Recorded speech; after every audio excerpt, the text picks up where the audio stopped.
Estimados participantes de este diplomado de abordaje de integral de patologías prevalentes desde la atención primaria, reciban un saludo cordial. Esta es nuestra última sesión del año y no menos importante. Hoy nos acompaña la doctora María Camila Barrios nuevamente con el tema de dislipidemia desde la atención primaria. Antes de dar la palabra a la doctora María Camila, cabe recordar que hoy estamos finalizando con nuestra última sesión y la idea desde ese punto de vista es que recuerden que el 15 de enero vamos a retomar nuevamente, exactamente en un mes, lo cual les da la posibilidad de poder adelantar las actividades que están descritas en la plataforma. Entre hoy y mañana, yo creo mañana les vamos a estar enviando el video con la grabación de la sesión de hoy y ya con eso va a quedar la plataforma 2025 en su totalidad para que puedan avanzar en las actividades de la plataforma. ¿Por qué? Porque sin las actividades de la plataforma no se podrá generar la certificación del diplomado. Y así, pues siendo ya esta última sesión, esperamos que este diplomado en esta primera parte haya sido de su total interés y los invitamos a no decaer en lo que ya viene por el resto del diplomado en 2026. Sin más preámbulo, ya le doy el espacio a la doctora María Camila para que arranque con la última sesión del año. Doctora María Camila, muy buenas noches. Ya les envío Buenas, nuevamente el link de la plataforma por acá. Igual, recuerden que por correo siempre se les envía el link, pero igual no sobra que se los envíe acá nuevamente. Doctora María Camila, muy buenas noches. buenas noches, doctor Erwin, muchas gracias. Buenas noches para todos. Bienvenidos entonces a nuestra clase del día de hoy sobre dislipidemias. Entonces vamos a empezar. Denme un momento, por favor, mientras puedo proyectar.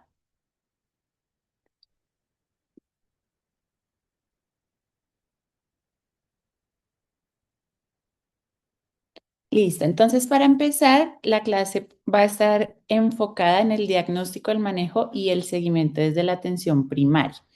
El objetivo de la clase es ser, digamos que muy prácticos y muy enfocados a la última evidencia. Para ello vamos a hablar de estos diferentes aspectos que están en esta tabla de contenido, donde me voy a referir a algunas definiciones muy importantes en la dislipidemia sobre la tamización, es decir, a quienes debemos solicitar un perfil lipídico, qué debemos solicitar en ese perfil lipídico, porque eso también, digamos que desde el año pasado ya se ha actualizado y qué otros exámenes podemos solicitar. Hablaremos de la evaluación del riesgo cardiovascular, que nos va a llevar directamente a poder definir qué tipo de tratamiento vamos a empezar en nuestro paciente. Hablaremos posteriormente del tratamiento no farmacológico, el farmacológico, con énfasis y enfoque a las terapias que actualmente tienen evidencia en disminución de eventos cardiovasculares, cerebrovasculares y también en disminución de la mortalidad. Hablaremos de las metas y finalmente del seguimiento que le debemos hacer a nuestros pacientes con dislipidemia. Entonces, para empezar, estas son las guías en las cuales está basada la clase. Primero, la última guía de dislipidemia de la Revista Colombiana de Cardiología, de la Sociedad Colombiana de Cardiología, que fue publicada el año pasado, en el 2024 y que recoge las recomendaciones de guías internacionales, tanto de la Sociedad Europea como de la Sociedad Americana de Endocrinología. Tendremos también información que va a estar basada en las guías de este año de dislipidemia de la Sociedad Europea de Endocrinología, que son, digamos que una actualización de la guía del 2019 de ellos. Y por último, estará también basada en la última guía de la Sociedad Americana de Endocrinología, que también es de este año. Entonces, para empezar, la dislipidemia, recordemos que está definida como un aumento del colesterol LDL y o de los triglicéridos y generalmente va a cursar a su vez con unos niveles de HDL bajo. Esta es la definición específica y acá quiero hacerles un comentario muy especial y es que fíjense que por definición el colesterol que debemos tener muy en cuenta es el colesterol LDL, el colesterol de baja densidad. Esto es muy importante tanto para definir las metas del paciente como para hacer el seguimiento. Acá en ningún momento está nombrado el colesterol total. Obviamente lo vamos a tener en cuenta porque un colesterol total por encima de 200 estaríamos hablando de una hipercolesterolemia en la que claramente tendríamos que impactar, pero el colesterol que cobra bastante importancia tanto para definir si nuestro paciente tiene dislipidemia como para definir el tipo de tratamiento, el riesgo cardiovascular y las metas será el LDL. De los triglicéridos hacia ya el final de la clase también hablaremos de la hipertrigliceridemia y de qué nos dice la evidencia eh, en cuanto al tratamiento para esta hipertrigliceridemia. Asimismo, hay otro concepto muy importante para revisar que es la dislipidemia aterogénica, que consiste en tener un HDL normal y unos valores de triglicéridos elevados. Esta resulta también bastante importante porque está altamente relacionada con una elevación del riesgo cardiovascular y por lo tanto con un aumento en morbilidad y en mortalidad por esta causa.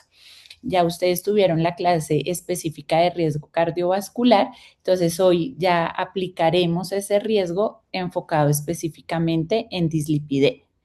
Si hablamos de cifras para definir cuándo estamos hablando de dislipidemia, la guía americana nos dice que todo colesterol LDL por encima de 130 en personas que no tienen un riesgo cardiovascular elevado sería positivo para dislipidemia. Lo mismo que tener un LDL mayor a 70 en personas que ya tienen un riesgo cardiovascular instaurado, que puede ser desde un riesgo cardiovascular moderado, sobresaliendo específicamente el riesgo cardiovascular alto y muy alto. En cuanto a la hipertrigliceridemia, recordemos que el valor de normalidad es máximo 150. Cuando está por encima de 150 ya estamos hablando de una hipertrigliceridemia y cuando están los triglicéridos por encima de 500 ya estamos hablando de una hipertrigliceridemia severa.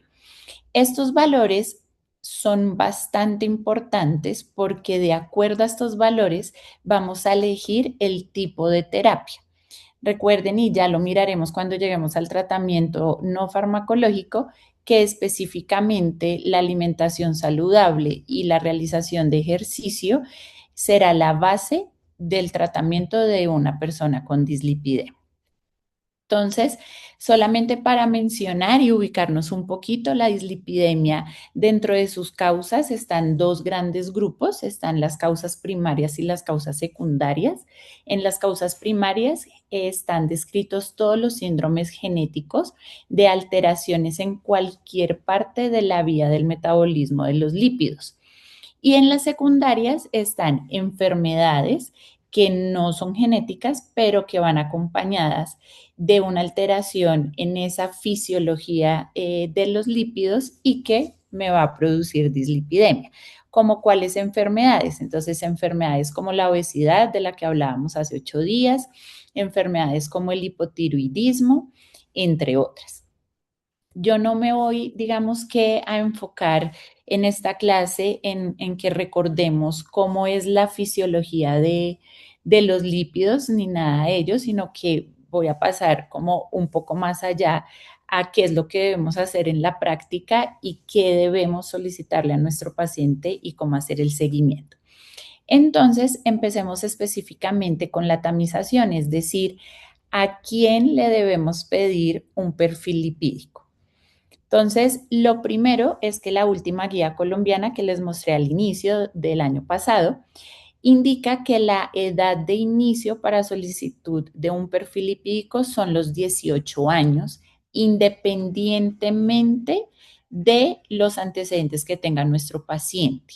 Entonces, todo paciente que cumpla 18 años con o sin factores de riesgo deberá tener un perfil lipídico. Si ese perfil lipídico sale normal y nuestro paciente no tiene ningún factor de riesgo, lo debemos repetir cada 5 años. Si nuestro perfil lipídico sale alterado, según esta nueva guía y que ya se está poniendo en práctica, debemos solicitar un control de perfil lipídico cada 6 semanas, es decir, cada mes y medio. Acá lo resalto mucho porque guías anteriores nos decían que el control de perfil lipídico debía ser cada 3 meses en el paciente que no estaba controlado y de cada 6 meses a un año en el paciente controlado. Entonces, fíjense que ya la última evidencia va a un control mucho menor. Entonces, recuerden, cada 6 semanas, que igual lo veremos más adelante, en el paciente con perfil lipídico no controlado y en el paciente controlado cada 6 meses a cada año.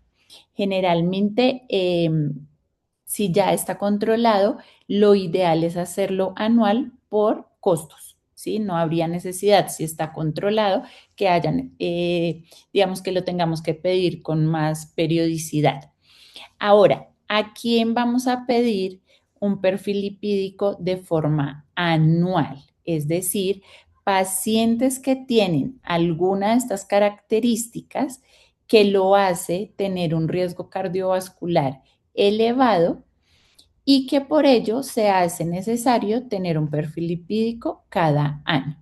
Entonces, lo primero es si nuestro paciente en su familia, como antecedente de primer grado, sus familiares tienen una historia de enfermedad cardiovascular prematura.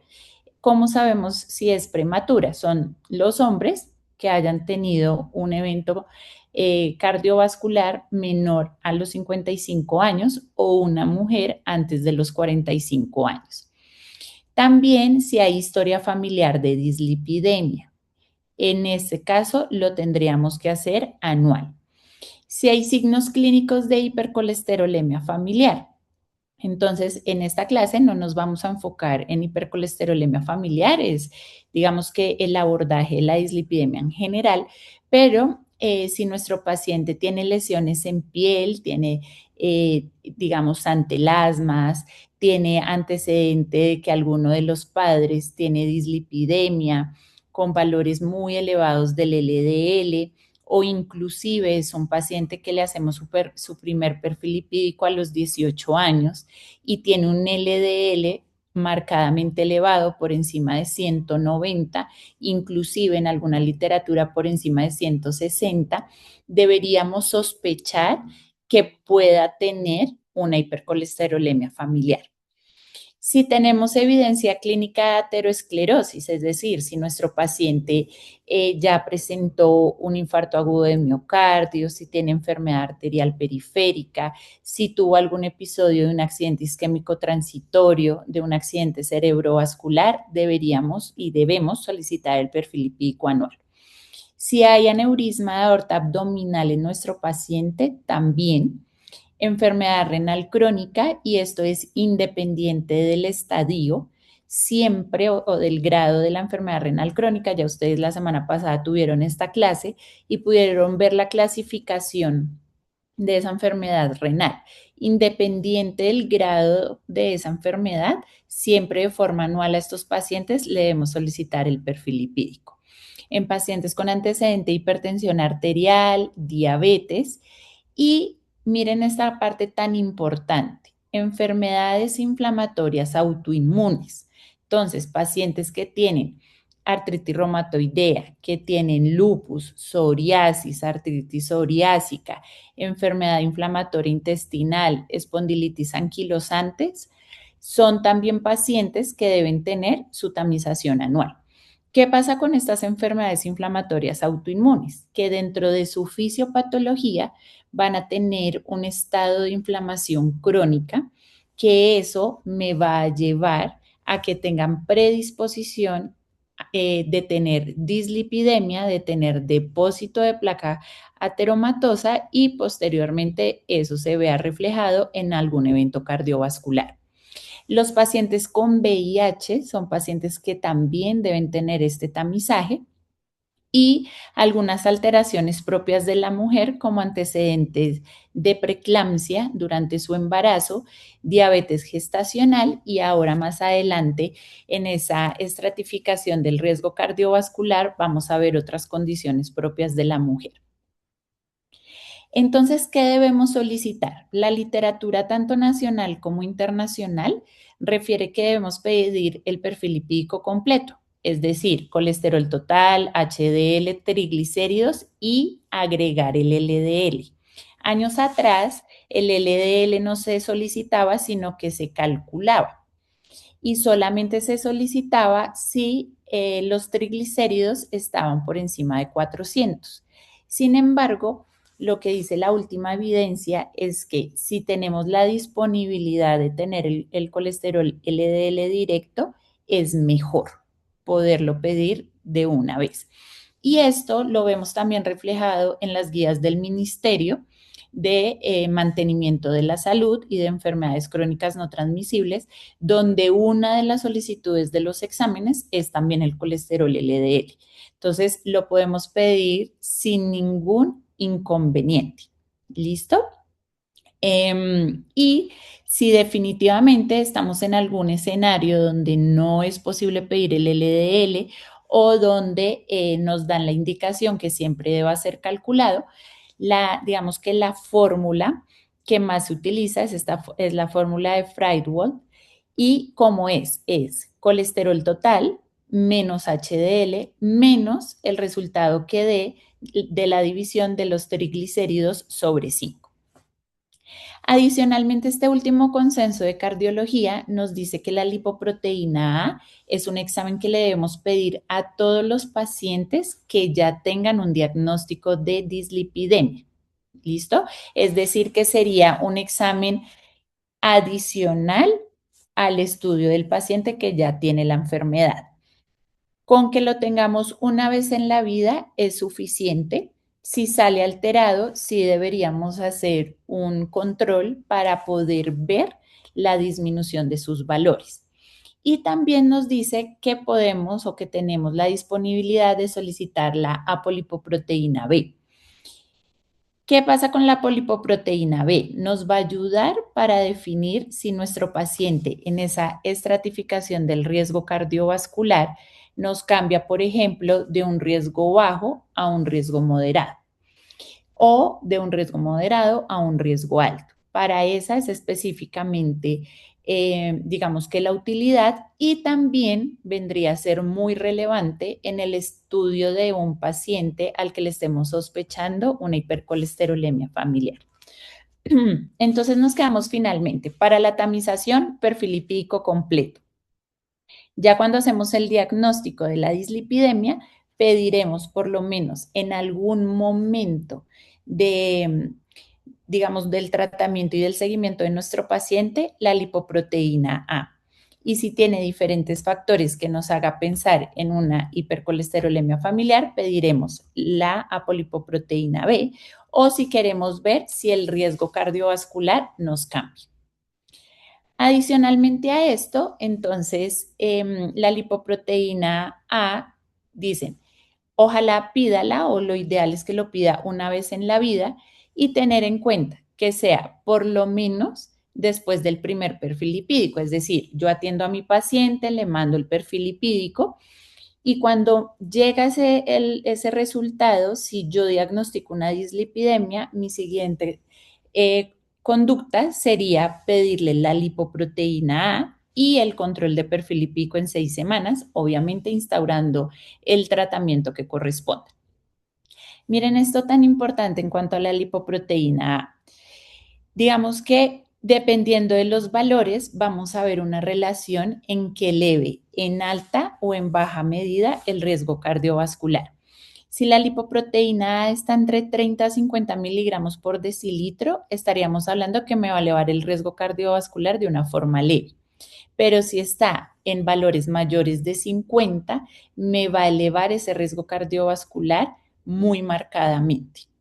Entonces, en esto es, digamos, a lo que yo me refería de acuerdo a esos valores de la lipoproteína A, cómo me puede impactar y cómo me puedo yo acercar aún más a saber qué tanto riesgo cardiovascular tiene mi paciente.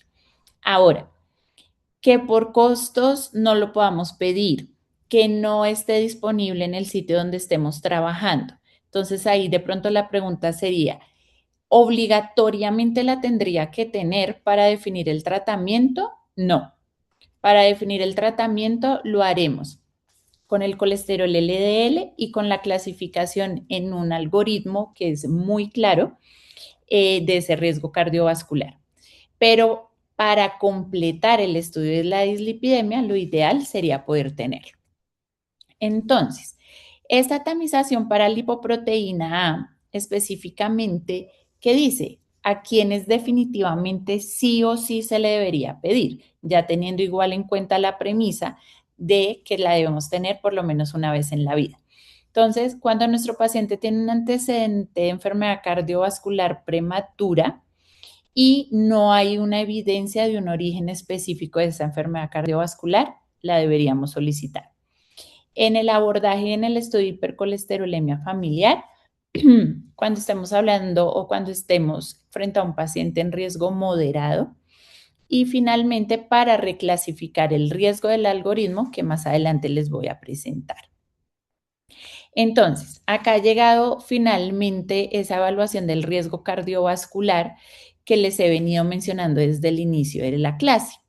Entonces, sé que esto no sé si lo alcanzan a ver muy bien, pero se los quería presentar en general, ya vamos a ir viendo paso a paso, pero les quería mostrar la imagen general para que se den cuenta que son 4 pasos y la forma de interpretar este algoritmo es que nosotros tenemos nuestro paciente, nos llega con el perfil lipídico y le vamos a hacer el cálculo del riesgo cardiovascular. Vamos a empezar a aplicar este algoritmo de arriba hacia abajo y vamos a ir como si fuera una lista de chequeo, descartando o confirmando si nuestro paciente tiene alguno de estos criterios. Entonces, lo primero en el paso 1 vamos a identificar si tiene alguna característica que lo clasifique como un riesgo cardiovascular muy alto. En el paso 2 para un riesgo cardiovascular alto. En el 3 para ver si cumple criterios de riesgo moderado y finalmente en el riesgo bajo, que sería el paso 4, definiremos si no cumplía con ninguna de las características anteriores, haremos una calibración del riesgo. Es decir, aquí, como lo vamos a ver más adelante y como lo pueden ver en pantalla, cuando nuestro paciente está en un riesgo cardiovascular bajo, debemos calcular el riesgo y el calculador actual desde el año pasado es el ASCVD de la AJA. Previamente se utilizaba el Framingham recalibrado. Actualmente no tiene ya evidencia. Después de varios estudios que se han realizado, el ASCVD es la calculadora que ha mostrado menos errores en definir específicamente el riesgo de nuestro paciente. Entonces, empecemos a ver cada uno de los criterios de cada riesgo. Entonces, como les mencioné, empezamos con el paso 1. ¿Qué vamos a mirar?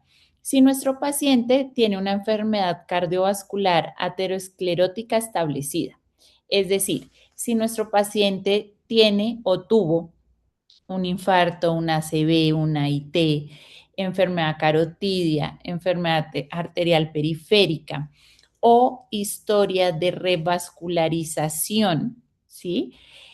Es un paciente que nos clasifica inmediatamente en muy alto riesgo cardiovascular.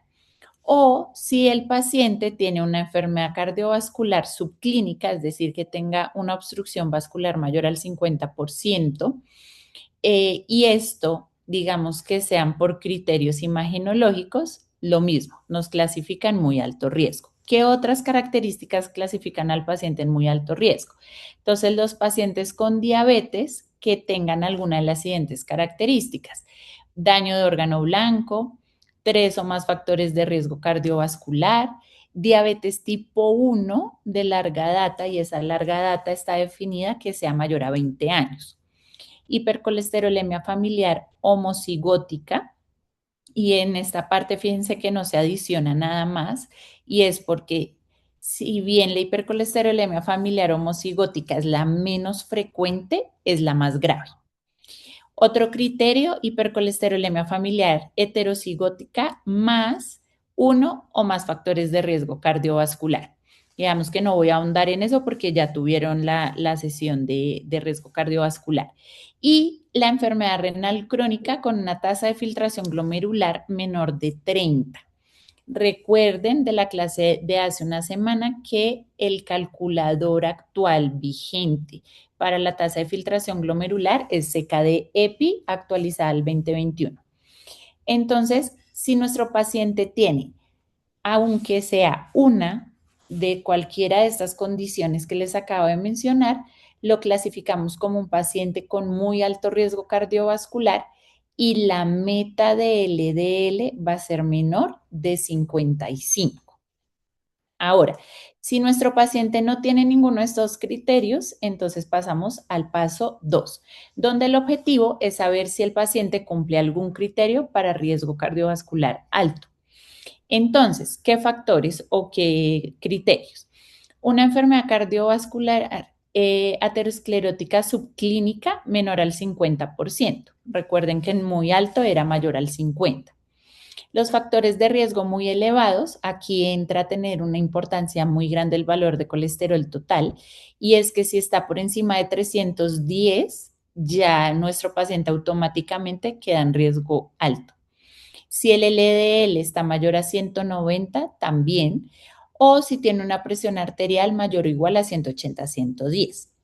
Acá vuelve a aparecer la diabetes, pero cambian los criterios. Entonces dice que sea más, digamos, tener diabetes con algunos de los siguientes, si es que sea una diabetes con más de 10 años de duración o que tenga por lo menos un factor de riesgo cardiovascular asociado.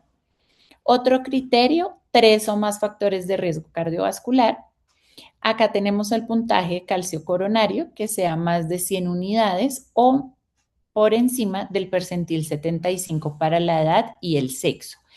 Actualmente en nuestro medio, en Colombia, digamos que no es mandatorio pedirle a todo paciente el calcio coronario, pero igual ya la guía desde el año pasado incluye el valor. La hipercolesterolemia familiar heterocigota sin la presencia de ningún factor de riesgo cardiovascular. Recuerden que en el paso anterior era con por lo menos un factor de riesgo. Acá aparece la lipoproteína A marcadamente elevada con un valor mayor o igual a 180. Y la enfermedad renal crónica ya con una tasa entre 30 a 60. Y la meta en este grupo de pacientes será un LDL menor a 70. Si nuestro paciente no tiene ninguno de estos criterios tampoco, entonces pasamos al paso 3. Entonces, en este paso 3 vamos a ver condiciones inflamatorias crónicas, que ya se las había mencionado al inicio, que son las enfermedades autoinmunes y el VIH. Condiciones específicas de la mujer. Les había nombrado la preeclampsia, la diabetes gestacional, y fíjense que se suma a esto también la hipertensión gestacional, el síndrome de ovario poliquístico, una insuficiencia ovárica prematura y la menopausia precoz. Recuerden que las pacientes con menopausia precoz se eleva altamente el riesgo cardiovascular. Uno de los riesgos de las pacientes con menopausia precoz es la disminución de la densidad mineral ósea y la elevación del riesgo cardiovascular, que las va a predisponer a presentar cualquier tipo de evento a nivel vascular. Y acá encontramos biomarcadores elevados. Entonces, vuelve a aparecer la lipoproteína A, pero ya con valores mayores a 50. Recuerden diapositivas anteriores donde les mencionaba que con valores de 50 en adelante, ya el riesgo cardiovascular se eleva muchísimo más. La proteína C reactiva mayor o igual a 2 la ApoB mayor a 130 y una relación albúmina-creatinina mayor a 30. Entonces, acá vuelve y aparece, digamos que la enfermedad renal, pero ya a nivel de albuminuria. Acá probablemente ustedes podrían preguntarse, es decir, a todos nuestros pacientes con dislipidemia le deberíamos entonces solicitar una proteína C reactiva. La respuesta es sí lo pueden hacer. Y sobre todo para ver si nuestro paciente entra en este grupo. ¿Listo? De riesgo.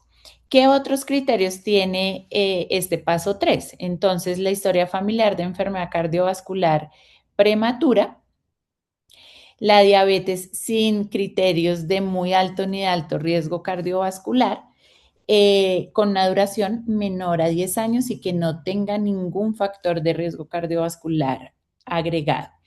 El índice tobillo-brazo con un valor menor a 0,9 y determinantes sociales de salud, que son condiciones socioeconómicas avanzadas. Esto digamos que es una lista de chequeo específicamente que está en el Consenso de Dislipidemia colombiano, donde se evalúan o se revisan, se preguntan al paciente diferentes aspectos a nivel económico y social.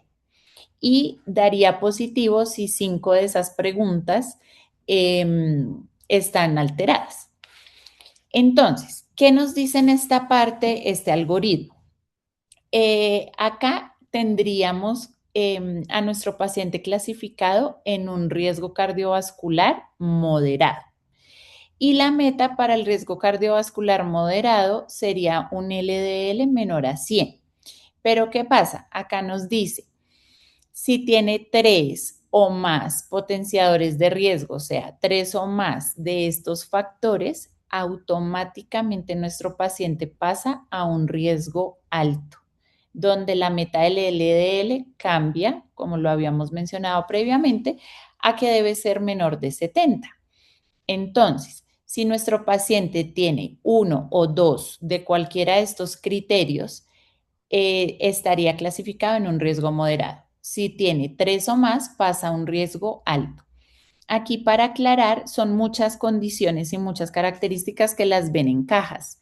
Solo digamos, para poner un ejemplo, si nuestro paciente tiene lupus, tiene diabetes y tiene síndrome de ovario poliquístico, ya tiene 3 factores y lo lleva a un riesgo alto.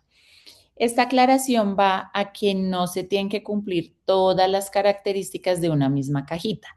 O sea, pueden ser una, dos, tres o más de diferentes cajas. Si nuestro paciente no tiene ninguna de estas condiciones del paso 3, entonces, bueno, aquí ya se los había mencionado esto. Entonces, si no tiene ninguna de las características del paso 3, vamos a pasar al paso 4, que es determinar su riesgo. Entraría, digamos, a un riesgo cardiovascular bajo, pero tendríamos que hacer el cálculo con la calculadora de ASCVD de la AJA.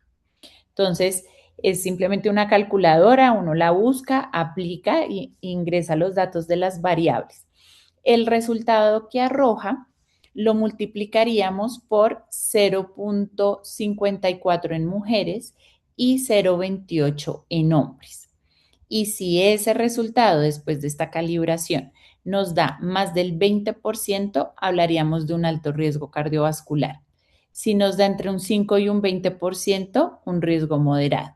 Pero si nos da menos al 5%, seguimos hablando de un riesgo bajo.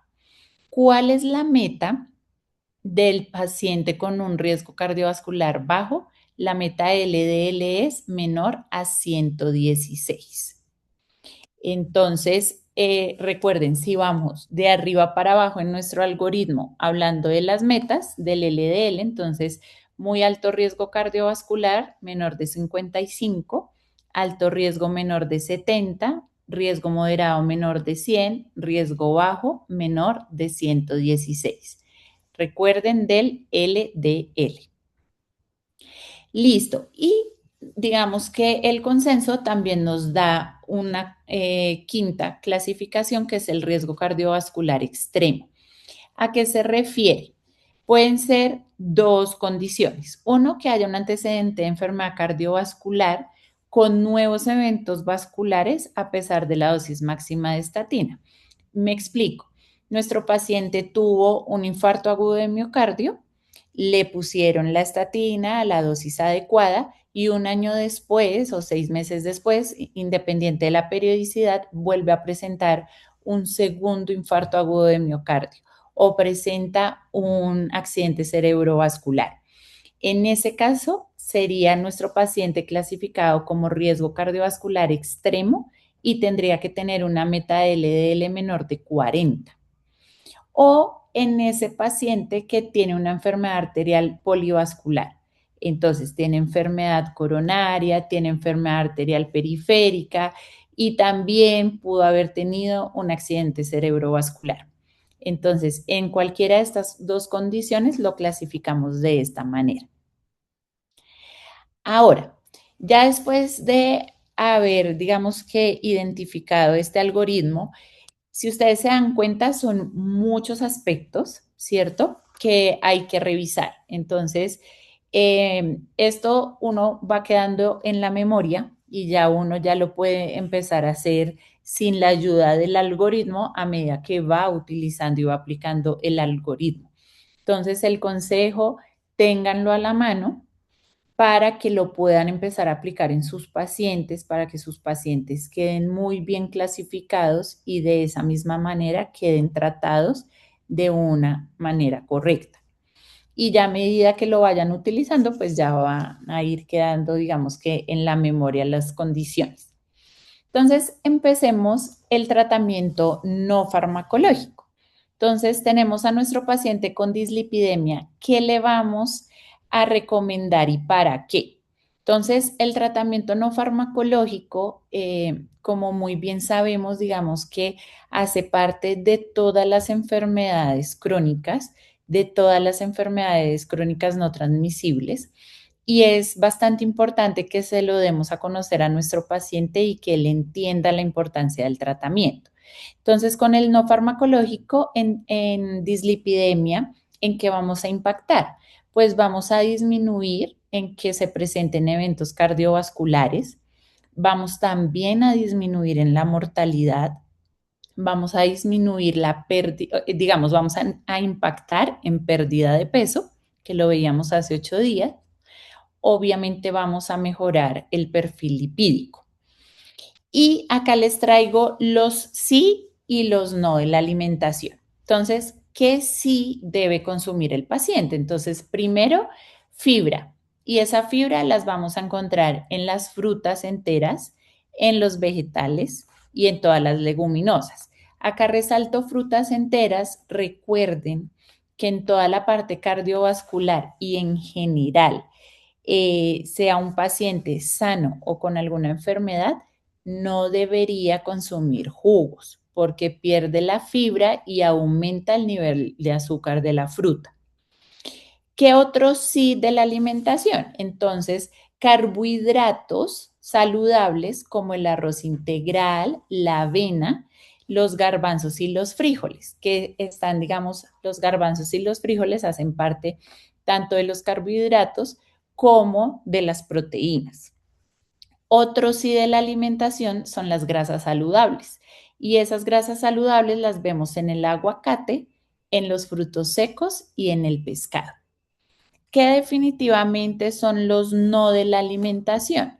Entonces, las grasas saturadas, las grasas trans, y acá me faltó este último, que son todos los ultraprocesados. Esos tres alimentos se deberían retirar de la alimentación en un paciente que tiene dislipidemia y obviamente en el que no lo tenga debería ser un consumo mínimo, ojalá ninguno. Entonces, ¿cómo selecciona nuestro paciente, digamos, los alimentos que puede comprar en el mercado?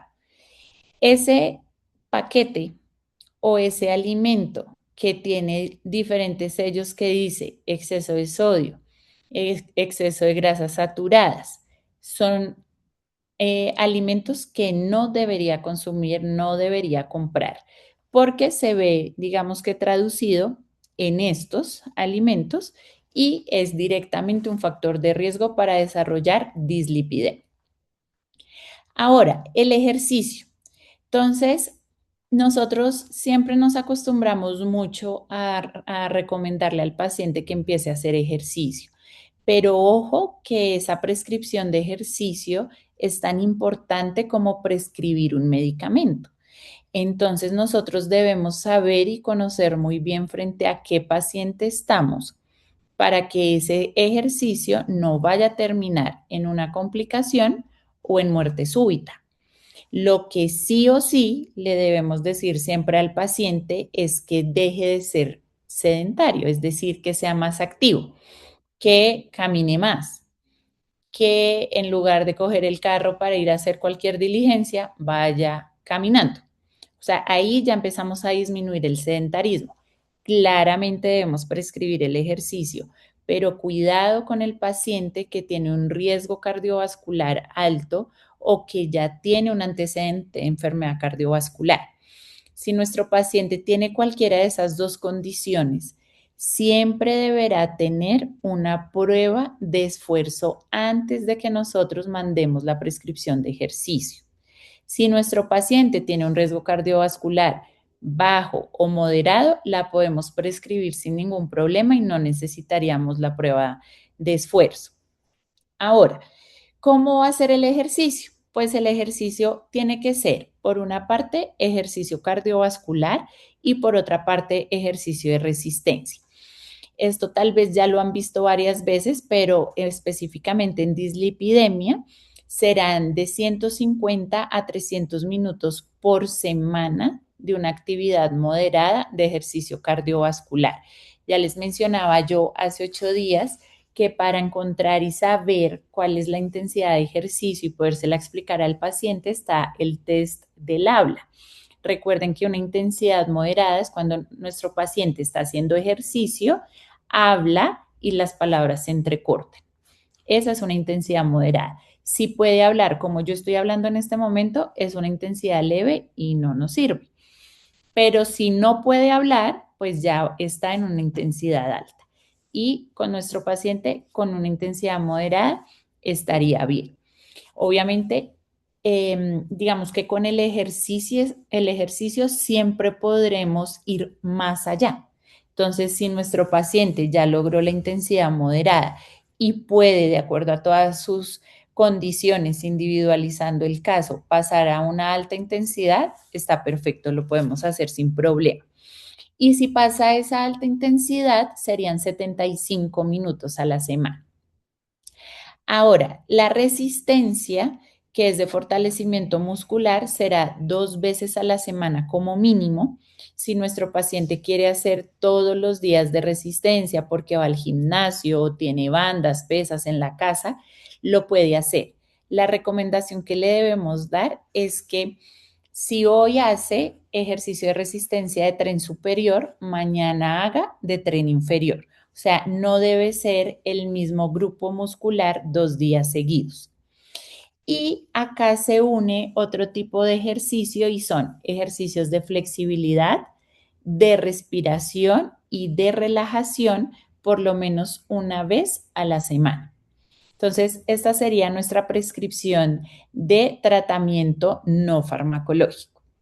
Ahora entonces vamos a entrar con el detalle del tratamiento farmacológico. Esto, digamos que a la actualidad en Colombia tenemos muchísimos medicamentos, muchos incluidos dentro del PBS, y de lo que les voy a mostrar puede cambiar mucho, digamos, como el panorama de cuáles debemos utilizar según el riesgo cardiovascular. Entonces, acá, espérense, porque, bueno, acá está la parte de las estatinas. Entonces, de las estatinas es, digamos que el gol estándar en el tratamiento de dislipidemia. Es un medicamento que es económico, que su forma de administración es oral es sencillo, es una vez al día. Generalmente el momento del día en el que se debería tomar la estatina idealmente sería en la noche. Otro aspecto importante de la estatina es que pues todas las presentaciones están dentro del PBS, tiene una alta tasa de disminución de nuestro colesterol LDL, alcanza a impactar en el colesterol HDL en elevarlo, cosa que es muy positiva. Recuerden, los valores del colesterol HDL debe ser mayor de 40 en hombres y mayor de 50 en mujeres. Y también la estatina alcanza a tener impacto en triglicéridos. Entonces nos va a impactar en todo el perfil lipídico y si lo ponemos en una balanza, pues esa balanza se va positivamente al uso de la estatina. En cuanto a efectos secundarios, sí se presentan, pero se presentan en un bajo porcentaje.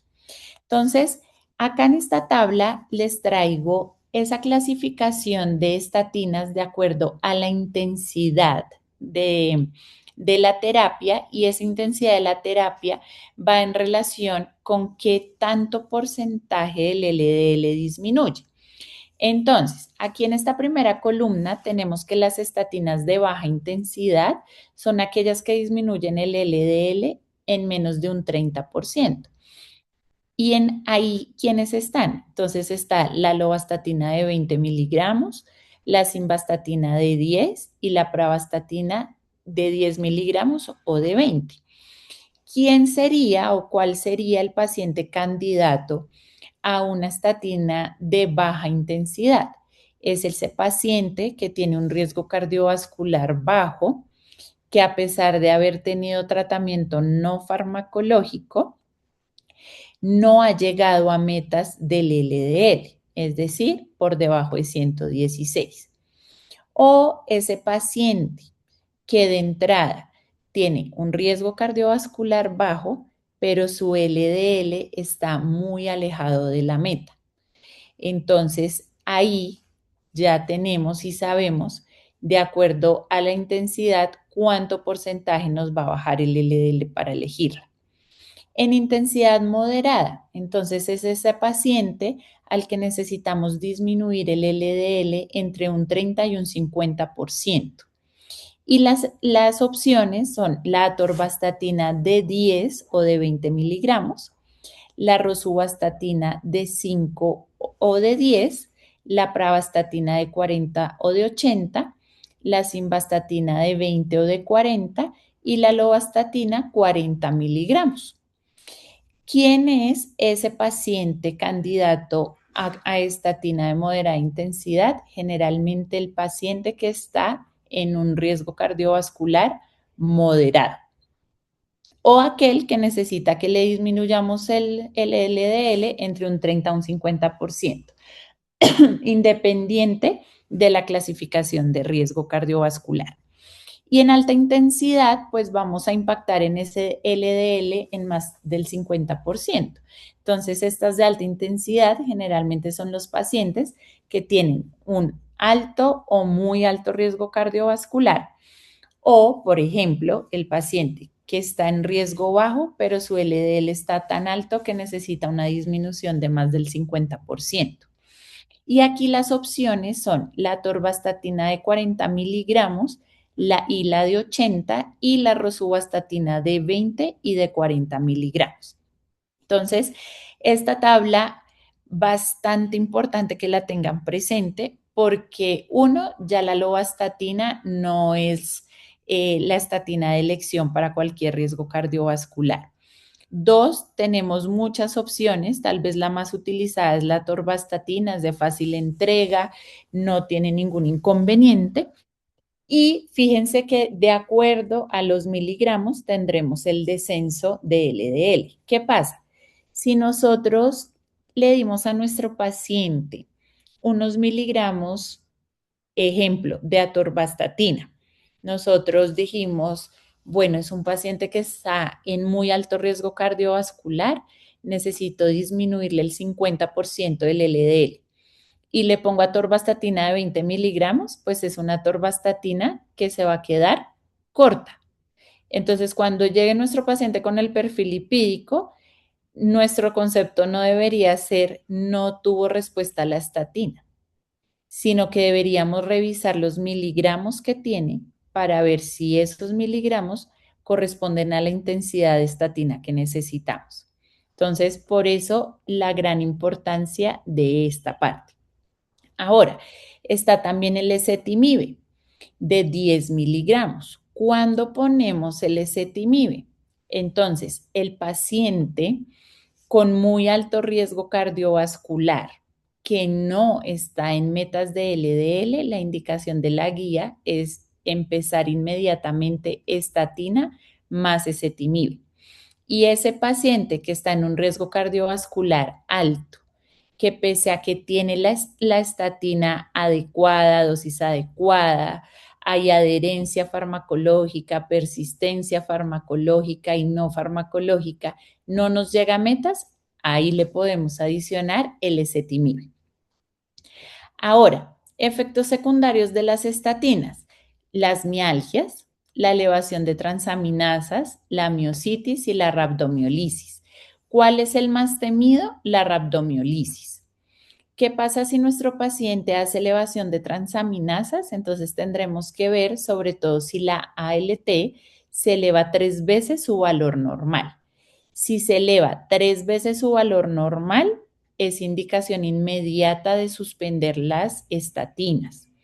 Pero si la elevación no alcanza ese valor que les acabo de mencionar, podemos disminuir dosis de estatina, que sería disminuir miligramos, ¿cierto? O sea que si estaba, digamos, con atorvastatina de 40, pues lo pasaremos a atorvastatina de 20 y se hará el control de las transaminasas. Si pese a eso las transaminasas siguen elevadas, pues habrá que suspenderlo. Ahora, existen en la actualidad diferentes terapias no estatínicas. Doctora, Entonces, sí, adelante. hola, buenas noches, doctora, que para interrumpirle, es que yo entré un poquito tarde y quería hacerte una pregunta. Generalmente en internet hay unas escalas de riesgo cardiovascular que incluyen pues Sí. como valores de la edad, si es hombre o mujer, si es fumador y generalmente incluyen pues la presión arterial sistólica, valor de colesterol y valor de HDL. Ujú. Sí es recomendado usar estas escalas para guiarnos en cuanto generalmente ellas dan riesgo cardiovascular y pues y usar esto moderado o alta intensidad de estatinas. ¿Sí sería adecuado usar estas escalas o no se recomienda? Listo, entonces gracias por tu pregunta. Sí es recomendado, acá me voy a devolver un momentico, aquí discúlpenme rápidamente en el algoritmo, donde está indicado que la utilices cuando estás frente a un riesgo cardiovascular bajo. Entonces, es decir, me voy a devolver acá por si a esta parte no pudiste entrar. Este algoritmo es el algoritmo actual para definir en qué riesgo está nuestro paciente. Lo debes aplicar de arriba a abajo. Entonces, si no tiene ningún criterio del paso uno, ni del 2, ni del 3, ya sería un paciente de riesgo bajo en el que le tendrías que calcular el riesgo cardiovascular por una de estas calculadoras. ¿Cuál debes utilizar de todas las que están disponibles? La ASCVD de la AJA. Esa es la que debes utilizar actualmente para Colombia. Es la misma que se utiliza para Norteamérica. En el caso de Europa cambia, ellos tienen otra escala, pero nosotros entonces deberías utilizar esta ASCVD y lo que haces es que la buscas, empiezas a diligenciar todas las variables que te pide la calculadora y al resultado que te arroja, si es una mujer, lo multiplicas por 0,54 y si es un hombre, lo multiplicas por 0,28 y dependiendo del valor que te dé, si el valor da más del 20%, inmediatamente lo reclasificas como un riesgo alto. Si te da entre un 5 y un 20%, lo reclasificas a riesgo moderado. y si te da menor del 5% lo reclasificas a bajo riesgo. Entonces, esa es la calculadora actualmente vigente, no deben utilizar ninguna otra, ni SCORE, ni Framingham, ninguna otra. La única avalada actualmente para Colombia es el ASCBD y lo harías como en ese orden que te acabo de mencionar. ¿Te queda claro o tienes de pronto alguna duda adicional? Me queda claro. Muchísimas gracias, doctora. Listo, perfecto, con mucho gusto. Bueno, entonces vamos a continuar acá en esta parte.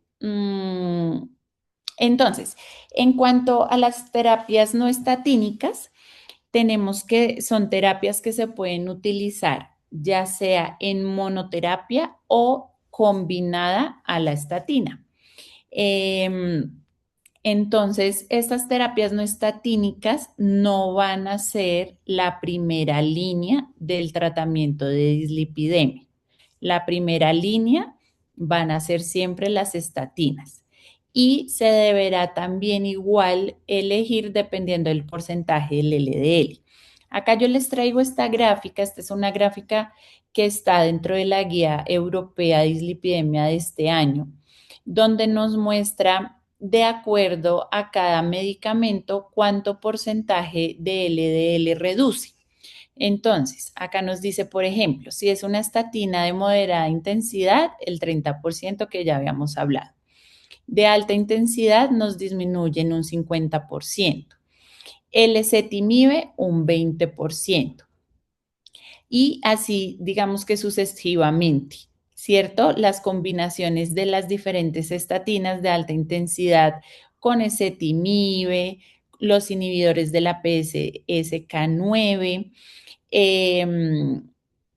y con otros medicamentos que son no estatínicos, que ya les voy a hablar en este momento, como digamos la alnistatina eh, y el ácido bempedoico. Entonces, en cuanto al ácido bempedoico, que acá en nuestra gráfica, fíjense que disminuye en un 23% ese LDL. Y si ese ácido lo combinamos con ezetimibe, ya va a disminuir mucho más el LDL. Pero esto es como para que tengan el panorama de qué tanto podríamos llegar a disminuir el LDL. La terapia que más lo disminuye es la combinación de una estatina de alta intensidad, el ezetimibe, el inhibidor de PCSK9 y el ácido que les acabo de mencionar. Entonces, este ácido bempedoico, ¿cuándo estaría indicado? Entonces, lo podemos poner cuando nuestro paciente no toleró la estatina o cuando nuestro paciente no llega a metas a pesar de tener la estatina más el ezetimibe. Nuestra tercera combinación podría ser el ácido bempedoico o el inhibidor de PCSK9. ¿Qué tanta eficacia tiene el ácido bempedoico? En monoterapia, pues nos va a disminuir, como vimos en la gráfica anterior, en un 23% el LDL. Y cuando lo combinamos con ezetimibe, nos disminuye en un 38% ese LDL. Fíjense que también impacta en inflamación porque nos disminuye la PCR, que en este caso, pues es un marcador inflamatorio. Acá les tengo como una información más detallada de este ácido bempedoico. Eh, Importante, digamos, tener en cuenta que está incluido dentro del PBS, lo podemos formular. Lo que pasa es que no está dentro de las primeras indicaciones de dislipidemia. Recuerden, recurrimos a él si nuestro paciente no toleró la estatina o no llegó a metas a pesar de tener estatina y ezetimibe. El mecanismo de acción o qué es específicamente lo que hace este ácido bempedoico. Va a inhibir la síntesis de colesterol en el hígado, como para no meternos tan molecular. Es específicamente eso lo que hace. Nos va a impactar en disminución de presentación de infarto agudo de miocardio. Su vía de administración es oral, es a través de tabletas de 180 miligramos y se da solamente una vez al día. ¿Qué efectos secundarios podemos tener? Va a presentar menos efectos musculares que las estatinas, pero puede presentar otros, que es, por ejemplo, la infección respiratoria alta, sobre todo por influenza, ruptura de tendones en diferentes localizaciones de cuerpo, dolor de espalda, hiperuricemia. A nivel hemático puede producirnos anemia y trombocitosis y también nos puede producir fibrilación auricular. Entonces, si nosotros llegáramos a agregar este ácido bempedoico a nuestro paciente, deberíamos tener, ojalá, un hemograma antes del inicio para ver que todas las líneas celulares estén normales y a los 3 meses de haberlo empezado para confirmar y estar tranquilos que no haya hecho ni anemia ni trombocitosis. También deberíamos tener con este paciente un electrocardiograma para estar tranquilos que su ritmo sea un ritmo sinusal. Las contraindicaciones es alergia, acá está erróneo, no es al evolocumab, sino es alergia al ácido bempedoico. Es específicamente, o sea, no hay ninguna contraindicación a nivel de, digamos, de enfermedad renal, de enfermedad hepática, por lo menos hasta ahora especificado. Ahora entremos a los inhibidores de la PCSK9. ¿Cuándo poner nosotros un inhibidor de PCSK? Entonces será en el paciente que tiene un riesgo alto cardiovascular, tiene una dosis máxima de estatina, tiene ezetimibe y no llega a las metas de LDL. Entonces, ese es el paciente que decimos se puede beneficiar de un inhibidor de PCSK9. ¿Cuáles son los que tienen más evidencia actualmente? El evolocumab y el alirocumab. ¿Qué pasa con estos inhibidores de la PCSK9? Están dentro del PBS, son bastante costosos. Lo ideal es que el que lo vaya a formular generalmente para, digamos que para su autorización por parte del sistema de salud, siempre pide que sea prescrito por un especialista. Pero, ¿qué pasaría, digamos, desde medicina general para formularlo? Lo más importante es que identifiquen al paciente que se beneficia de este tipo de medicamento y puedan remitir a alguna especialidad clínica como medicina familiar o medicina interna para que lo podamos formular. O si tienen entrada o paso directo a cardiología, pues ellos también lo harán sin ningún problema. Inclusive endocrinología también lo puede hacer. Pero entonces saber la indicación es muy importante. Y aquí, digamos, les traigo la misma tablita para que puedan tener esta información. El mecanismo de acción de los dos, pues es inhibir la acción del PCSK9 y con ello lo que va a pasar es que va a disminuir la cantidad de colesterol LDL que va a estar en sangre circulando. Dentro de los efectos a nivel cardiovascular, miren que el evolocumab tiene impacto en disminución de infarto agudo de miocardio y el alirocumab se le suman otros efectos muy positivos, que es que también impacta en disminuir la mortalidad por cualquier causa vascular. La presentación de los dos es por lápiz, como si fuera un lápiz de insulina. Su aplicación es subcutánea y viene en presentación el evolocumab de 140 miligramos por decilitro y el alirocumab de 75 y de 150. ¿Cómo es la dosificación? Entonces, en cuanto al evolocumab, son 140 miligramos cada 2 semanas o 420 miligramos mensuales.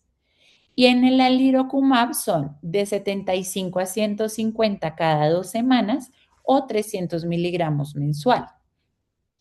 ¿Importante conocer los efectos secundarios? Sí, porque si este medicamento fue prescrito por un especialista y les llega a ustedes con un efecto secundario, pues es necesario saber que fue por el medicamento y que no es por otra cosa. Entonces, el evolocumab Los dos pueden presentar, digamos que, efectos secundarios locales en el sitio de la aplicación. Los dos pueden presentar infecciones respiratorias altas y el evolocumab específicamente puede presentar también dolor de espalda. En las contraindicaciones, solamente que presenten, digamos que ya se les haya aplicado una dosis y hayan presentado alergia al medicamento. Estaría entonces contraindicado hacer una segunda aplicación. Y como les comenté, están dentro del PBS. Ahora, acá tenemos, digamos que una parte del tratamiento en poblaciones especiales. Recuerden que les había mencionado que el VIH ya está incluido dentro de uno de los criterios del algoritmo para clasificar el riesgo. Entonces, específicamente en VIH, estos pacientes tienen más riesgo cardiovascular, uno, por la inflamación crónica que mantienen. Dos, por la actividad permanente del sistema inmunológico. Tres, porque la terapia antirretroviral per se produce dislipidemia. Y por los factores de riesgo adicionales que tiene, que pueda llegar a tener el paciente con VIH. ¿Qué pasa? La guía europea nos dice que para prevención primaria deberíamos al paciente con VIH ponerle una estatina, darle tratamiento. Entonces dice que todo paciente mayor de 40 años hasta 75 años, inclusive hasta 79, que tenga antecedente de VIH, ya debería tener una estatina independientemente del valor del LDL. ¿Y por qué? Por estos cuatro aspectos que ya les mencioné anteriormente. Per se, el paciente con VIH tiene un alto riesgo cardiovascular. Y la dosis de estatina que nosotros elijamos en ese paciente, pues va a depender de nuevo del porcentaje de LDL que nosotros queramos disminuir. En cáncer específicamente, se debe considerar la estatina, o sea, ponerla de inmediato en todo paciente que tenga alto o muy alto riesgo de toxicidad cardíaca por la quimioterapia. Entonces, esto es importante poder conocer y saber y que el oncólogo también nos pueda determinar si la quimioterapia en la que está el paciente es de alto riesgo, de alta toxicidad cardíaca, porque en ese caso inmediatamente deberíamos poner estatina. Ahora hablemos de la hipertrigliceridemia, ya para terminar. Entonces, este es el algoritmo que propone la guía colombiana de dislipidemia para hacer el abordaje del paciente con hipertrigliceridemia. Entonces, ¿qué nos dice? Que primero hagamos la evaluación del riesgo cardiovascular de la estrategia de los 4 pasos, es decir, ese algoritmo que les mostré al inicio de la clase, donde vamos de arriba a abajo mirando si nuestro paciente tiene alguno de esos criterios. Eso sería lo primero que debemos hacer. Lo segundo, evaluar si nuestro paciente tiene alguna causa secundaria a esa hipertrigliceridemia, que puede ser que tenga diabetes o cualquier otra endocrinopatía, que tenga una enfermedad crónica basada, es decir, en obesidad, que tenga o que consuma algún tipo de medicamento que nos produzca elevación de los triglicéridos, que tenga síndrome metabólico, enfermedades hepáticas, específicamente la enfermedad metabólica hepática, que haya consumo de alcohol, que haya enfermedad renal crónica, que haya infección por VIH.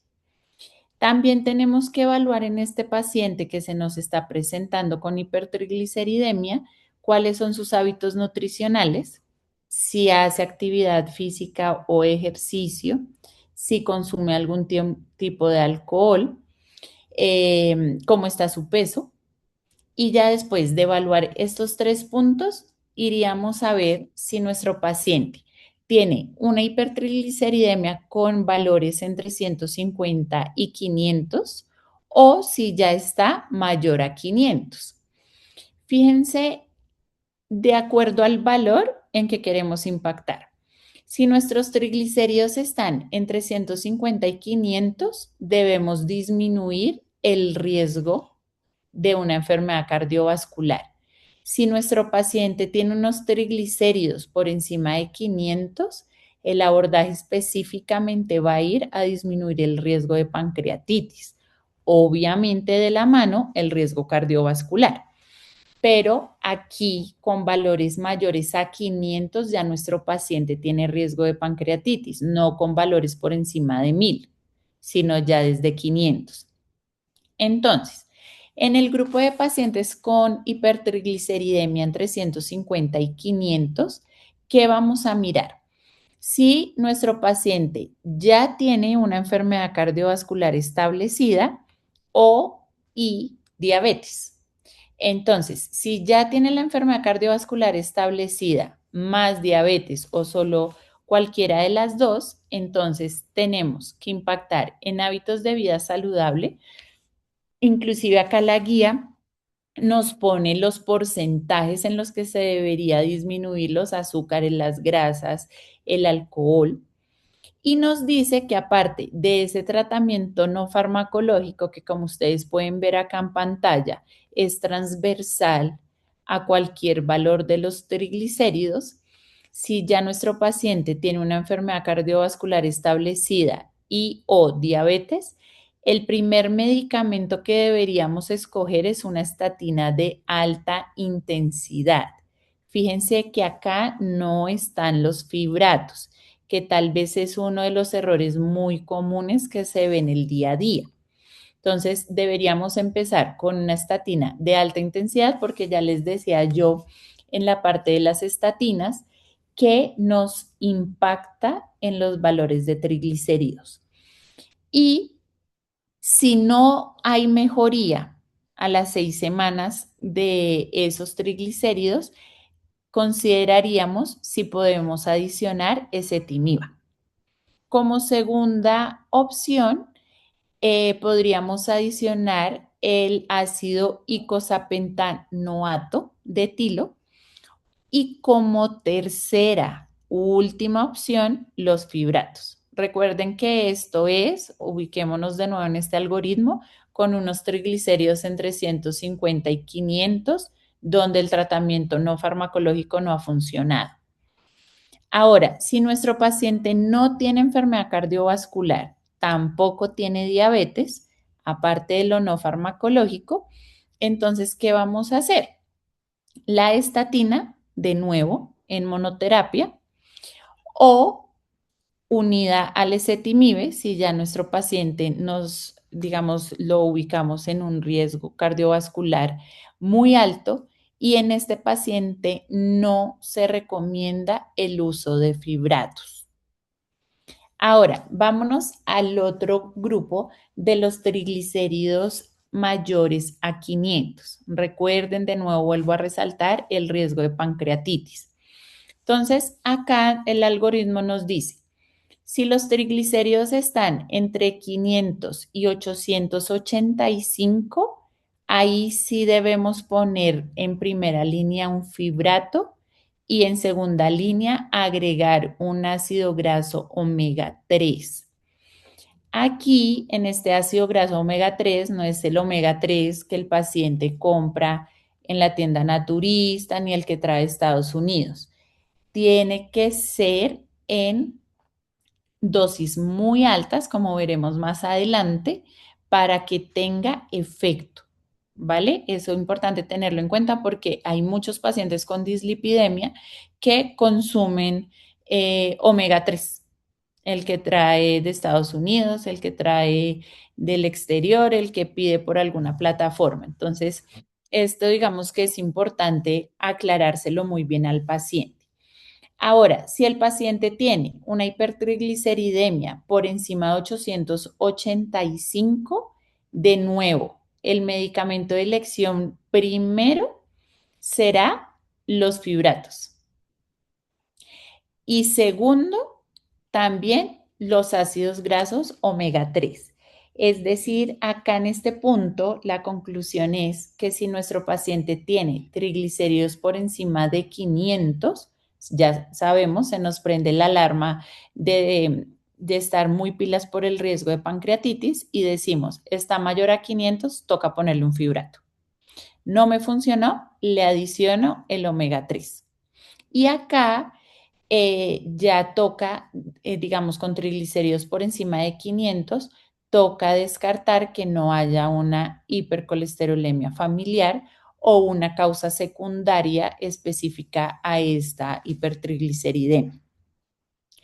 Ahora, entonces, recuerden, primera línea de hipertrigliceridemia entre 150 y 499 de triglicéridos son las estatinas. Si los triglicéridos están por encima de 500, la primera línea serán los fibratos.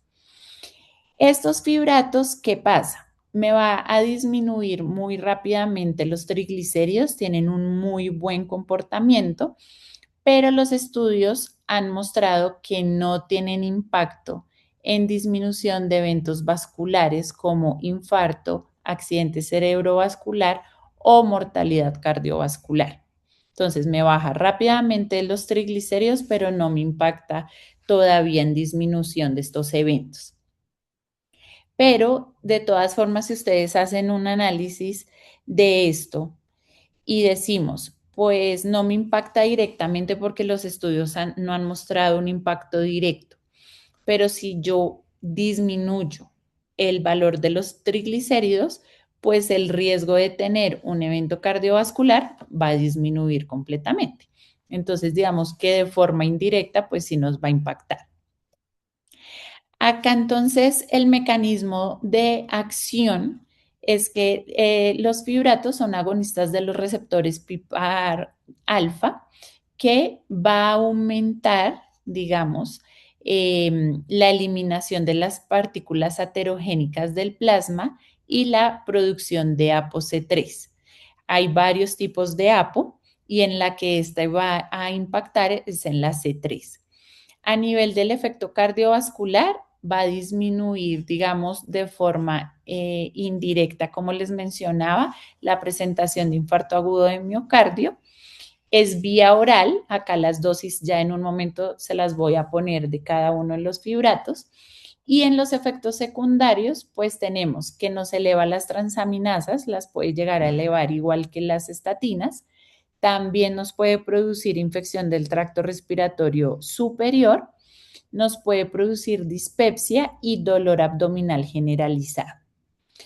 En sí, en contraindicaciones de fibratos sería solamente en un antecedente de una enfermedad hepática ya diagnosticada o alergia a los fibratos. Y todos están incluidos dentro del PBS. Acá entonces están las presentaciones y la forma en la que lo daríamos. Si elegimos un ácido fenofíbrico, las cápsulas vienen de 135 miligramos y lo damos una vez al día. Si damos fenofibrato, las tabletas vienen de 200 y es una al día. El ciprofibrato, tabletas de 100 una vez al día. Y el gemfibrosil, tabletas de 600, de 900 y de 1200. Y generalmente la dosis son 1200 miligramos al día. Entonces se puede empezar con 600 cada 12 horas o con la tableta de 1200. La tableta de 600 miligramos está incluida dentro del PBS. Ahora, ¿cuál elegir entre todos estos? Realmente la evidencia muestra muy buen comportamiento y hay una evidencia muy robusta de cada uno de ellos. Podríamos utilizar cualquiera. Generalmente empezamos con genfibrosilo o fenofibratos, ciprofibrato y de últimas el ácido fenofíbrico. Pero podríamos elegir cualquiera, digamos, la diferencia sí estaría en costo y por eso digamos que la escalera en el uso por costo sería, como se las mencioné, el genfibrosilo, el fenofibrato, ciprofibrato y por último el ácido fenofíbrico. Ahora, aparece este medicamento, el icosapentato de etilo, y Este medicamento lo podemos, digamos, que agregar en los pacientes que tienen una hipertrigliceridemia de 150, perdón, que acá está 135, es 150 a 499 y que tienen un muy alto o alto riesgo cardiovascular. ¿Cómo se da? 2 gramos 2 veces al día y se lo podemos adicionar a la estatina. Entonces, como que concretémoslo un poco más. Es ese paciente que tiene dislipidemia, ¿cierto? Aterogénica, es decir, a expensas de triglicéridos. La hipertrigliceridemia está entre 155 y 499. Ya tuvo tratamiento o tiene tratamiento no farmacológico, pero no logramos llegar a metas de triglicéridos. Se puso la estatina, no llega a metas, le podemos poner el ácido icosapentato de etilo. 2 gramos 2 veces al día. Esto es el que se traduce en el omega 3. Pero entonces recuerden, si nosotros revisáramos el omega 3 que consume nuestro paciente, casi todos están por debajo de los 2 gramos en concentración. O sea que el paciente está consumiendo omega 3, pero que la concentración no es efectiva. Y la niacina es una terapia adicional que podríamos llegar a utilizar. No es muy frecuente su uso. Generalmente con los otros medicamentos llegamos a las dosis, pero si la necesitáramos utilizar, sería en el paciente que tiene hipertrigliceridemia entre 159 y 499 miligramos por decilitro. Ahora, la evidencia es insuficiente en el tratamiento con ácido eicosapentato de etilo o niacina cuando la hipertrigliceridemia es mayor a 500. Entonces, recuerden de lo que les he venido mencionando, y esto es un poquito pesado porque son muchos miligramos, diferentes concentraciones, diferentes tipos de medicamentos, pero para que nos llevemos el mensaje a la casa y nos quede súper claro.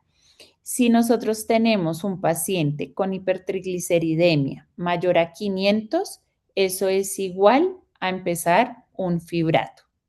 Si tenemos el paciente con triglicéridos entre 150 y 499, primero la estatina. Si no nos mejora, le podemos poner el icosapentato de etilo. Y si no nos mejora, le podemos poner la niacina. Ahora, acá está como, digamos que la información un poco más detallada. Tenemos que el ácido eicosapentaenoico tiene esos dos nombres, ¿no? Eicosapentaenoico o icosapentato, para que no se vayan a confundir.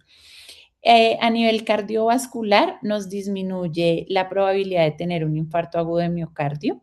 Las tabletas vienen de 1 gramo y el paciente se tendría que tomar 2 tabletas para sumar los 2 gramos 2 veces al día y generalmente debe ser con la comida. Entonces, se mandaría 2 gramos en la mañana con el desayuno y 2 gramos en la noche con la cena. En efectos secundarios, entonces estos pacientes nos pueden presentar hemorragias, generalmente gastrointestinales, un Doctora, disconfort. Sí, señora, adelante. oiga, disculpa, una preguntita. Digamos, esos pacientes que nos llegan a las consultas, que pues es muy común, que consumen o pues les indican la estatina junto con el fibrato. Ujú. Si vemos entonces que el paciente tiene triglicéridos por debajo de 500, ¿se le podría hacer el cambio a solo mantenerlo con estatina? Sí, señora. Ok. Sí, señora. Y Sí en lo mayores de podrías 500, hacer, pero preguntando siempre, discúlpame que te interrumpa, la doctora. ojalá pudiendo saber cómo era su perfil lipídico para esa combinación de estatina con fibrato, para poder ver si nos está llegando a la meta. Ojalá se pudiera, ¿sí? Tener ese perfil lipídico inicial, pero si no lo tenemos, tal cual, si está en estos rangos hasta 499, Podría estar simplemente con estatina y manejo no farmacológico o adicionarle este ácido eicosapentaenoico. ¿Qué era el otro que me vas a mencionar? Y cuando es mayor a 500 es solo con el fibrato, si no usamos estatina. A no ser que, digamos, haya una hipercolesterolemia también. Exactamente, tal cual. Si los triglicéridos están por encima de 500 y también tiene un LDL elevado, o sea, fuera de las metas que él debe tener de acuerdo al algoritmo, ese es el paciente candidato a tener la combinación de estatina con fibrato. Listo, doctora, muchas gracias. Listo, con gusto. Entonces, en los efectos secundarios de este ácido, entonces tenemos la hemorragia, el disconfort abdominal, dolores musculares, gota, estreñimiento y edema periférico que está básicamente en miembros inferiores. Las contraindicaciones es alergia al componente y en el PBS no está incluido, o sea, toca hacer el MIPRES. La niacina también nos va a impactar en disminución de infarto agudo de miocardio, también es oral y fíjense cómo se pone. 500 miligramos al día por un mes y vamos aumentando 500 miligramos cada mes hasta llegar máximo a 2 gramos. ¿Cómo sabemos si llegamos a los 2 gramos o si nos quedamos en 1 gramo? Dependiendo de los efectos secundarios y de la mejoría del perfil lipídico. Esos efectos secundarios, ¿cuáles van a ser? Va a ser el flushing, el rash, infecciones a cualquier nivel, aumento de enzimas hepáticas, mialgias. Esta niacina puede producir directamente diabetes o prediabetes y también nos puede producir distrés abdominal, disconfort abdominal y está cubierto dentro del PBS.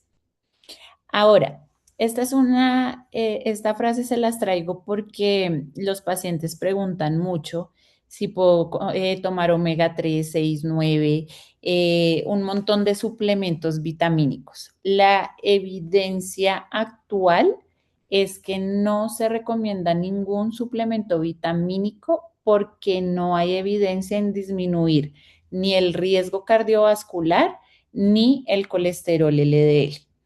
Entonces, lo más cercano que se podría, digamos que para el paciente sería un vitamínico, una vitamina, sería el omega 3. Y ya saben en qué presentación y a qué dosis es el que se debería utilizar según las guías. Ahora, para ya hablar de las metas, esta es una tabla que está en el consenso colombiano y acá nos ponen las metas del colesterol LDL. Entonces, en la primera columna está el riesgo cardiovascular.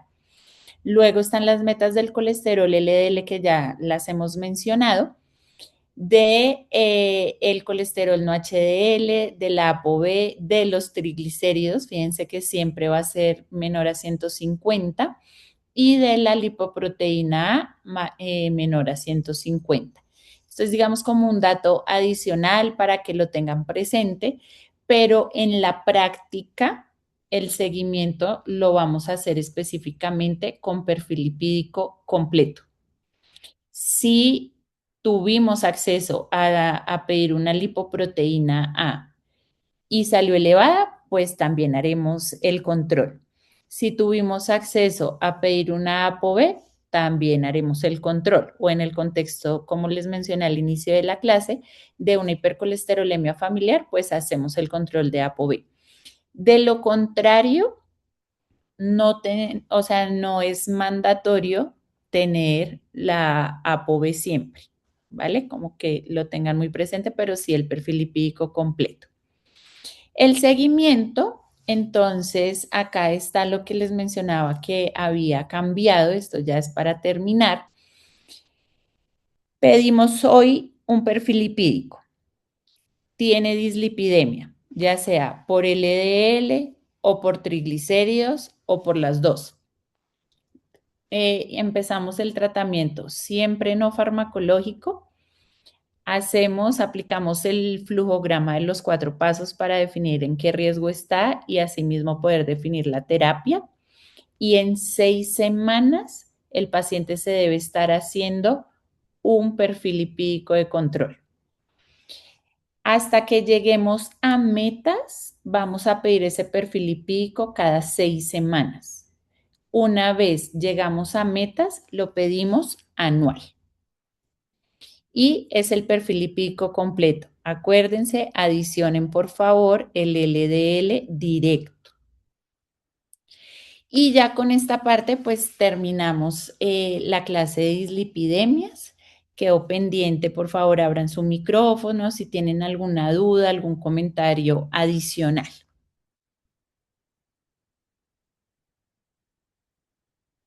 Pero una clase muy bien explicada. Lo único que yo puedo aportar es con los fibratos, ¿sí? El genfidrosilo, pues en la práctica clínica he evidenciado que sí tiene muy buenos resultados, pero hay poca adherencia con los pacientes. ¿Por qué? Por el tamaño. Ellos no tienen buena adherencia a ella y no se la toman. Entonces, eso es lo único que puedo aportar en esta clase. Sí, muchísimas gracias, completamente de acuerdo. Y la adherencia, tanto a la adherencia como a la persistencia farmacológica, es algo que debemos tener súper pendiente y súper, o sea, como un bombillito cada vez que veamos al paciente con dislipidemia, porque es muy fácil que dejen de tener adherencia al tratamiento. Entonces, sí es importante uno, preguntar siempre si se toma el medicamento, por qué no lo toma y simplificar los regímenes o cambiarlos a unas presentaciones, digamos, donde el comprimido no sea tan grande, es una muy buena estrategia de adherencia. Muchas gracias. Completamente de acuerdo. Recuerden que para este tipo de enfermedades, en enfermedades crónicas no transmisibles, está el test de Morisky-Green o la escala para evaluar adherencia. Hay de 8 ítems o de 8 preguntas y de 4. Actualmente la que se está utilizando es la de 4 para tenerlo ahí presente y que lo puedan aplicar en la consulta y en las valoraciones.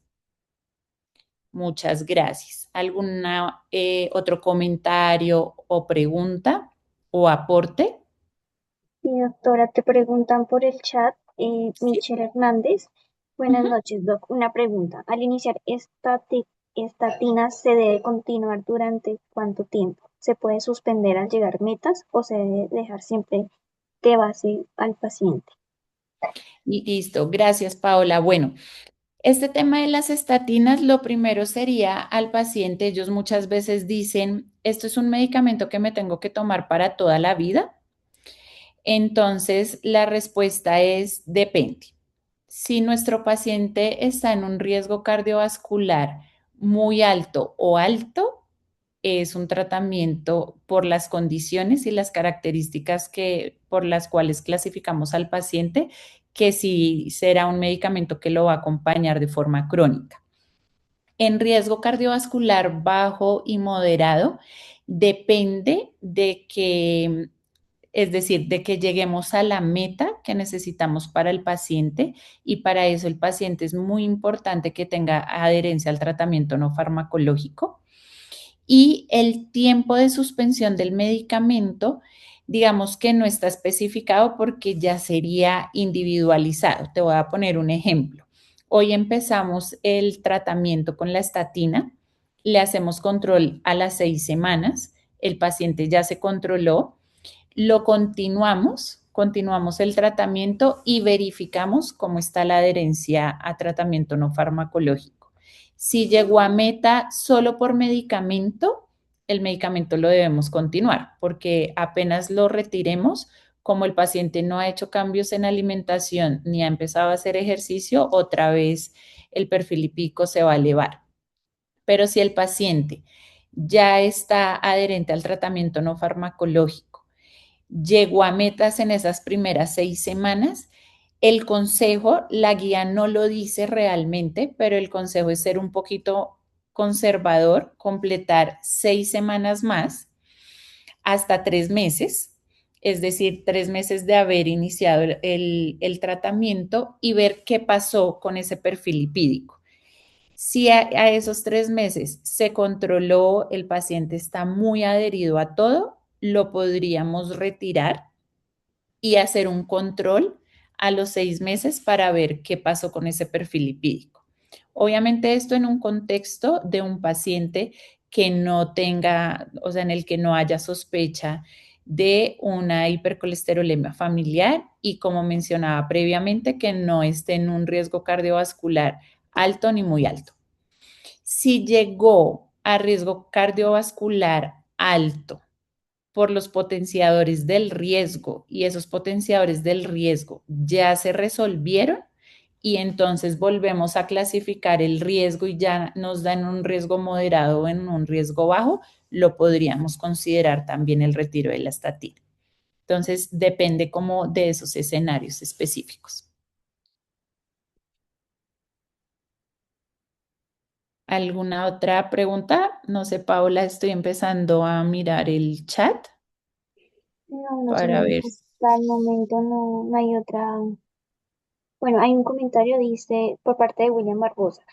Fibratos y estatinas combinados en casos de enfermedad hepática o litiasis que recomiendan.